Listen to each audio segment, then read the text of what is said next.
Leonid Radvinsky, the Ukrainian-born entrepreneur who owned the controversial and highly profitable creator site OnlyFans, has died of cancer at the age of 43. At 43, the tragedy of OnlyFans owner Leonid Radvinsky is heartbreaking for those who watched him transform a struggling platform into a billion-dollar empire. The Ukraine-born entrepreneur who grew up in Chicago built OnlyFans into a phenomenon with more than 300 million users and over $1 billion in annual revenue. But the full story is far more shocking than most people know. From secret business moves to massive profits and heavy controversies, there is a lot people never talk about. Stay with me till the very end, because this journey gets more surprising the deeper you go. The life story of Leonid Radvinsky. The whole background of Leonid Radvinsky honestly sounds like one of those stories that make a person pause for a moment and ask how a quiet beginning can turn into something worth billions later in life. Radvinsky was born in Odessa around 1982 or 1983 into a Jewish family, and at that time, nothing about that early life suggested a future connected to technology empires and online platforms. Odessa was just a busy port city in Ukraine, full of ordinary life, ordinary struggles, and ordinary dreams. So who would have guessed that such a place would be the starting point of a journey that would later lead to one of the most talked about internet fortunes? Not long after childhood began, the family moved to the United States and settled in Chicago, which already sounds like a big change for any young child. A move across countries always changes everything, does it not? New language, new school, new people, new culture, and new expectations. That kind of environment often forces a person to grow fast, and in this case, technology became the thing that caught attention very early. During school years at Glenbrook South High School in Glenview, Illinois, interest in computers started growing stronger, especially after spending time with a grandfather's i386 computer. That detail may sound small, but how many people first discovered a future career just by sitting in front of an old machine and playing with simple code? Basic programming and small computer games became more than just entertainment. Curiosity turned into skill, and skill slowly turned into direction. After high school, studies continued at Northwestern University, where Radvinsky chose economics and graduated in 2002. That alone already sounds impressive, but the story becomes more interesting after hearing that graduation came with the title of class valedictorian. That kind of achievement does not happen by accident, so the question naturally comes up again. What kind of focus does someone need to stand at the top of a class in a university like Northwestern? Economics may seem like a normal degree, yet that knowledge later helped shape business decisions in ways that many people would not expect. Understanding markets, understanding how people spend money, understanding how online traffic turns into revenue, all of that became useful later. Looking back at the timeline, it almost feels like everything connected step by step, even if at the time, nothing looked certain. The business side actually started very early, even before college life fully ended. In 1999, at only 17 years old, Radvinsky helped incorporate a company called Cybertania Inc., which focused on website referrals. 17 years old is still an age when most people are trying to figure out school life, so building internet businesses at that time already raises another question. Was this just curiosity, or was there already a clear plan? During the late 1990s and early 2000s, more than 10 different websites were created, including Password Universe, Working Passes, and Ultra Passwords. These sites claimed to give users passwords to adult content websites, and money came in through clicks and traffic. That model may sound simple today, But at that time, the internet was still young, and many people were still learning how online business even worked. Reports later showed that Ultra passwords alone made around $1.80 million every year during the 2000s. That number sounds surprising for something that started from basic website experiments, so another thought naturally appears. How many people understood that the internet could create that kind of income so early? In 2004, another big step happened with the creation of MyFreeCams, an adult streaming platform that allowed viewers to pay content creators directly. This idea changed the usual system and gave performers a way to earn money online without middle companies controlling everything. At that time, the concept of paying for live online content was still new, so the move looked risky, yet the model worked. Subscriptions, tips, and paid content slowly turned into a strong business structure. Looking at this moment carefully, the connection becomes clear. The same understanding of clicks, traffic, and online payments that started years earlier now turned into something much bigger. That also makes one wonder if success really comes from one big idea, or from many small ideas that keep building on each other over time. Was success planned from the beginning? Or did each small opportunity simply lead to the next one without a clear map? That question stays open, but one thing remains certain. What started as a quiet, almost unnoticed beginning in a busy port city slowly turned into one of the most unexpected technology fortunes tied to the modern internet era. At first, no one could have predicted where this path would lead. But the story behind it only gets more unbelievable from here. So stay with me till the very end. Building the OnlyFans empire. Back in 2016, a platform called OnlyFans started. And at first, the idea sounded simple. OnlyFans worked like a social media site where creators posted videos and photos. But unlike regular social media, most content sat behind a paywall. That meant anyone who wanted to see the content had to pay first. Sounds normal at first, right? Many people assumed the platform would be used for cooking lessons, fitness tips, music, or regular lifestyle content. And to be fair, that kind of content did exist. Subscribers could pay a monthly fee, leave tips, or even pay extra for special requests. The interesting part came from the way creators could talk directly to fans through private messages, live streams, and custom content. That kind of connection felt different from other platforms. Instead of posting for everyone, creators could post for people willing to pay. That alone made the platform stand out. Then another question started coming up. How did OnlyFans become so famous so fast? And why did almost everyone suddenly associate the name with adult content? Things changed a lot in 2018 when a businessman named Leonid Radvinsky bought 75% of the parent company, Phoenix International Limited, from founders Tim Stokely and Guy Stokely. The exact amount paid for the deal never became public, but at that time, the company was still small, making less than $2 million in profit. Nothing about that moment looked like the start of a billion-dollar business. So what happened after the purchase? After the takeover, the platform slowly leaned more toward not safe for work content. That shift gave OnlyFans a reputation that spread quickly online. Some people were surprised by how fast the image of the platform changed. Others saw the change as the reason the site started growing. Then the pandemic arrived, and that moment pushed everything to another level.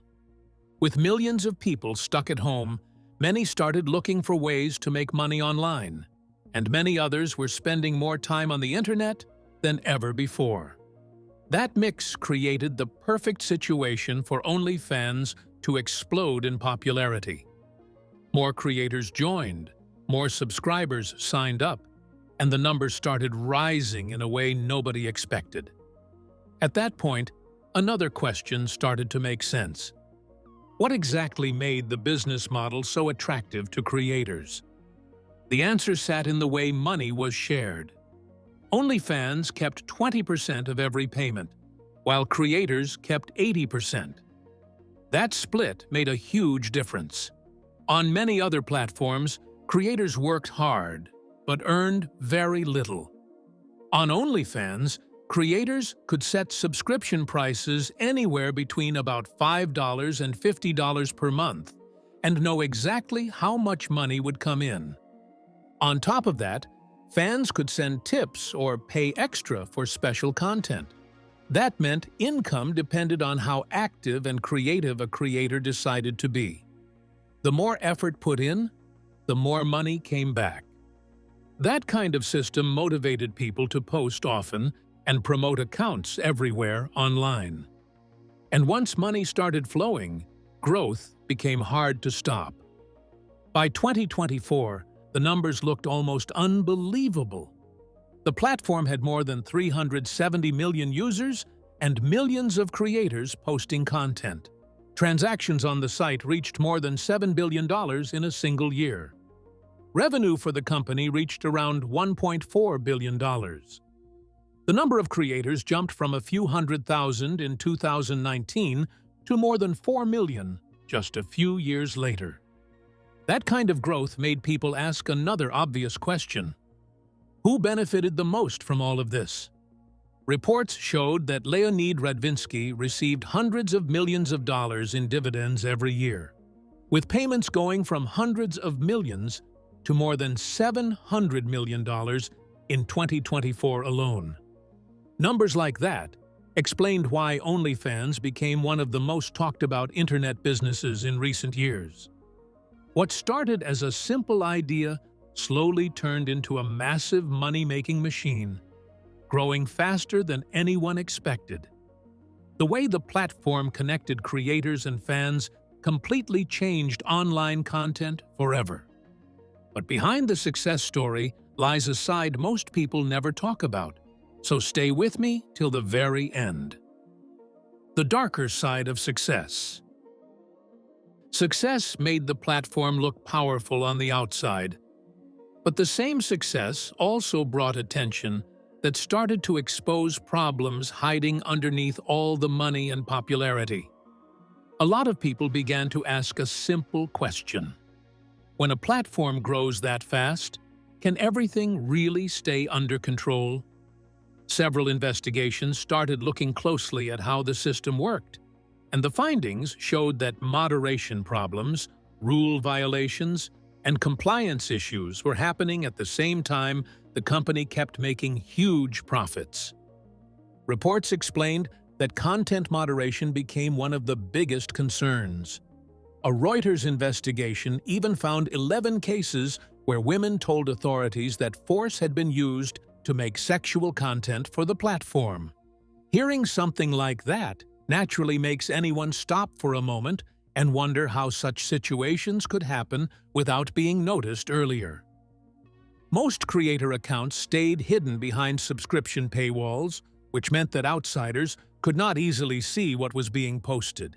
Because of that, traffickers or abusive partners could operate without much fear of getting caught. Until November 2022, proof of consent was not required before posting content.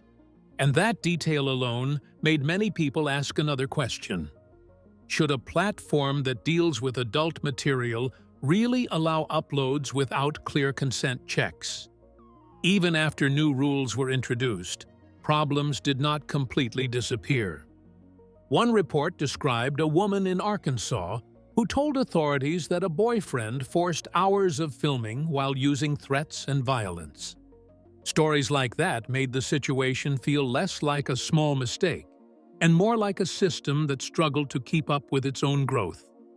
More concerns appeared after internal documents reached BBC News.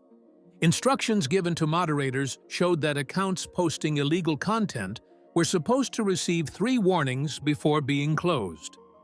That rule sounded normal at first, but another detail changed everything. Accounts with more subscribers could receive extra chances, while smaller accounts faced faster punishment. That difference made many people pause and think. Should rules change depending on how much money an account brings in? A former moderator named Zach Hembry explained that the biggest earners often received softer treatment, especially during the pandemic when content numbers exploded. According to that explanation, the focus slowly shifted from strict rule enforcement to keeping the business running smoothly. That raised another uncomfortable question. When profit becomes the main focus, how easy does it become to ignore warning signs? Trouble also appeared in 2021 when the company suddenly announced a ban on sexually explicit content starting on October 1st. The announcement shocked both creators and subscribers because adult content was the main reason the platform became popular in the first place. The chief executive at the time, Tim Stokely, said banks refused to work with the company because of reputational risk. Names like J.P. Morgan Chase, Bank of New York Mellon, and Metro Bank came up in the explanation. One bank had even rejected every wire transfer connected to the platform. Hearing that kind of pressure from financial institutions made many people wonder how dependent the company really was on outside approval. Then something unexpected happened. Only 6 days later, the ban disappeared after the company said banking partners gave new assurances. That quick change left many observers asking another question. If a decision that big could be reversed in less than a week, how stable was the situation behind the scenes? Regulators also began paying closer attention. In March 2025, the British communications regulator Ofcom fined the company more than £1 million after incorrect information about age verification technology was given.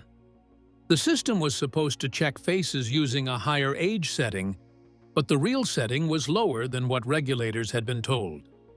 That mistake made the situation look even more serious because age checks are one of the most sensitive parts of any adult platform. Around the same time, reports came out that IRS special agents sent subpoenas to several creators as part of a criminal tax investigation.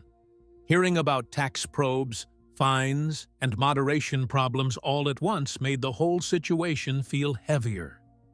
Success had clearly brought money, but success had also brought pressure from every direction. And at that point, one last question naturally stayed in the air.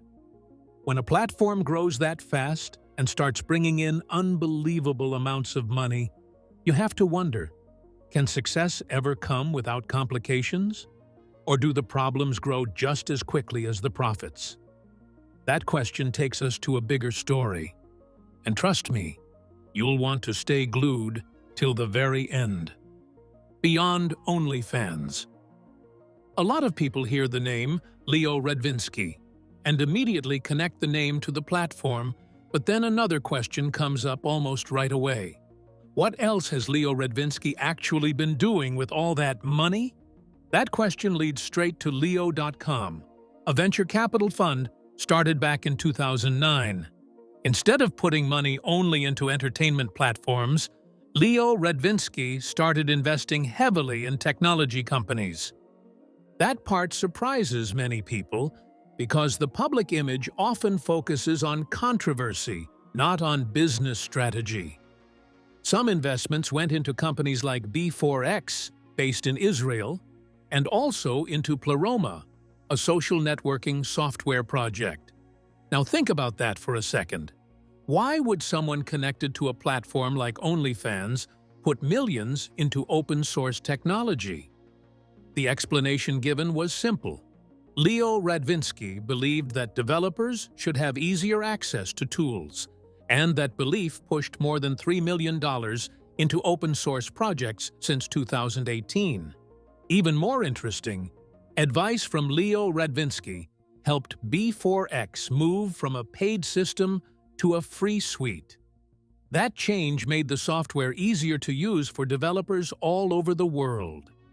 When hearing something like that, another question naturally comes up. Why does a businessman known for making money also spend time making tools free for other people? The conversation becomes even more surprising when the topic moves to charity work, because that part rarely gets as much attention. In 2024, Leo Radvinsky and a spouse publicly supported a grant program worth $23 million for cancer research. The announcement happened during a Gastrointestinal Research Foundation gala, which already shows that the involvement was not small or private. Then another detail comes up that makes the situation even more interesting. In 2022, $5 million went toward relief efforts connected to Ukraine. Donations also went to cancer charities, animal welfare groups, and research funds focused on rare skin disorders. At that point, anyone listening might stop and ask a simple question. How does the same person get surrounded by controversy and still donate millions to medical research and humanitarian causes? That question does not have a simple answer, but the list of recipients makes the effort clear. Memorial Sloan Kettering Cancer Center received support. EB Research Partnership received funding. West Suburban Humane Society also appeared on the list. Then the LR Foundation entered the picture, giving more than $8 million in 2024 alone, mostly directed toward cancer nonprofits and community health programs. Hearing numbers like that makes another thought come up naturally. Was this just occasional giving, or was there a long-term plan behind all this? That thought leads to something called the Giving Pledge, a commitment made by some of the richest people in the world to donate most of personal fortune to charity. Leo Radvinsky expressed interest in signing that pledge, which means the goal was not just small donations here and there, but a plan to give away the majority of wealth over time. And right when the story starts to sound like it cannot get more complicated, another move appears in 2024. Shares connected to Phoenix, the company behind OnlyFans, were transferred into something called the LR Phoenix Trust. That kind of move usually raises more questions than answers. Why move shares into a trust? Was the goal financial planning, privacy, long-term control, or future donations? Official explanations describe the transfer as part of estate and financial structure planning. But details stayed limited. And that is exactly why the whole situation keeps people talking.